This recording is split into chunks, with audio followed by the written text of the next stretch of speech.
The Toronto Star, home to one of Canada's premier photographers, Richard Lawton. Richard has covered several Olympic Games, rode fighter jets, and got up close and personal with the Toronto Raptors. We sat down with Richard to discuss his love for photography, as well as a rather peculiar outing.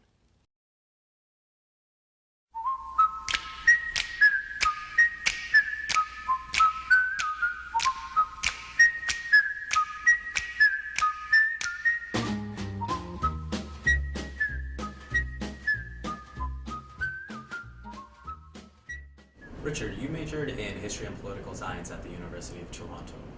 How did that lead into a career in photography?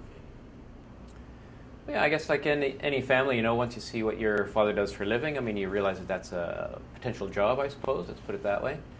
But we spent a lot of time sitting around the dinner table, and my dad would, be talking about his day, about the stories, and so on. And it just seemed so fascinating to me. He met so many different people. He did so many different things. It was extremely interesting. So you realize that then is a potential vocation, and it sounded like a pretty good one.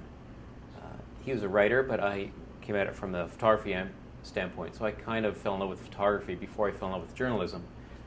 But when you marry the love of photography plus the family background of journalism, it made perfect sense to sort of get into this field.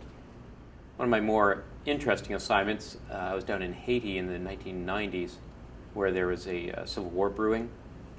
So we were going down there to see what was going on. And at one point, the writer and myself and our fixer, we ended up in a part of Port-au-Prince called Cité Soleil, which was a hotbed of anti-government demonstrations.